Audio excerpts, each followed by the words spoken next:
അപ്പോൾ welcome guys. നമ്മൾ അടുത്ത ബസ് എന്ന് വെച്ചാൽ നമ്മുടെ KSRTCയുടെ പുതിയ ലിങ്ക് ബസ്സാണ്. അപ്പോൾ ഇതാ ബസ് കാണാം.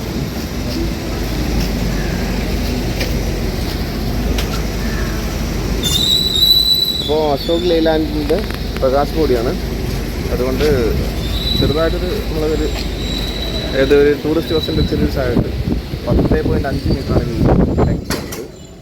38+1 ആണ് ഇതിൻ്റെ സീറ്റിംഗ് കപ്പാസിറ്റി വരുന്നത്. അവിടെ കിടന്നിട്ട് അപ്പോൾ ഇതാണ് ഇതിൻ്റെ എൻജിൻ സൈഡ്. ഡ്രൈവർ സീറ്റ് ലെയ്ലാൻഡാണ്. അപ്പോൾ എല്ലാത്തിലും ക്യാമറ ഉണ്ട്. അപ്പോൾ അതിൻ്റെ ഒരു മോണിറ്ററും കൂടെ. ബാക്കി സ്വിച്ചസ് ആണ്. ഇതാണ് TV. ഓർഡിനറി ബസ്സിനും എല്ലാത്തിനും TV ഉണ്ട്. അപ്പോൾ ഇതിൻ്റെ ഒരു സീറ്റിംഗ് ഇതാണ്. ഇതിൻ്റെ വേറൊരു പ്രത്യേകത എന്ന് പറയുന്നത് മൊത്തം സ്റ്റെയിൻലെസ് സ്റ്റീലാണ്. അപ്പോൾ വൃത്തിയാക്കാൻ കുറച്ചുകൂടെ സുഖമായിരിക്കും. ക്ലീനായി നിൽക്കാൻ കുറച്ചുകൂടെ ചാൻസ് കൂടുതലാണ്. അതേപോലെ ചാർജിങ് പോർട്ട് ഒരു USB-C ടൈപ്പ് ഉണ്ട്. ഇതാണ് ഇതിൻ്റെ ഒരു ഉള്ളിൽ വരുന്നത് കേട്ടോ. ഇതൊരു LED ഡിസ്പ്ലേ. ഇപ്പോൾ പുറമേ നിന്ന് മാത്രം കാണാൻ പറ്റും. Back door. ഉള്ളിൽ മൊത്തം സ്റ്റീലാണ്, സ്റ്റെയിൻലെസ് സ്റ്റീലാണ്.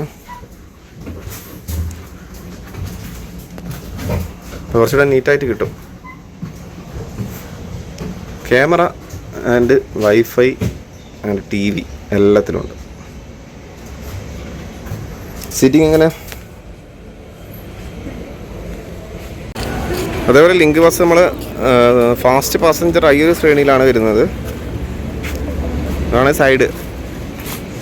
ഇത് ഈ ഒരു കളറ് പഴയൊരു ബസ് ഉണ്ടായിരുന്നു. അപ്പോൾ അതിൻ്റെ ഒരു സെയിം ഒരു എന്താ പറയുക, ഗ്രാഫിക്സൊക്കെ സെയിം അങ്ങനെ തന്നെയാണ് വരുന്നത്. ഇതാണ് ഫ്യൂൽ ടാങ്ക് ഓപ്പണർ. ഒരു എമർജൻസി എക്സിറ്റ്.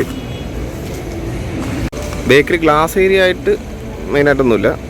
ഒരു ചെറിയൊരു സ്പേസ് എന്ന് വെച്ചാൽ LED ഡിസ്പ്ലേ ആണ്. ഇപ്പോൾ ലിങ്ക് ബസ്, KSRTC ഇതൊക്കെയാണ് ബേക്കിൽ. പ്രകാശിൻ്റെയാണ് ബോഡി കേട്ടോ.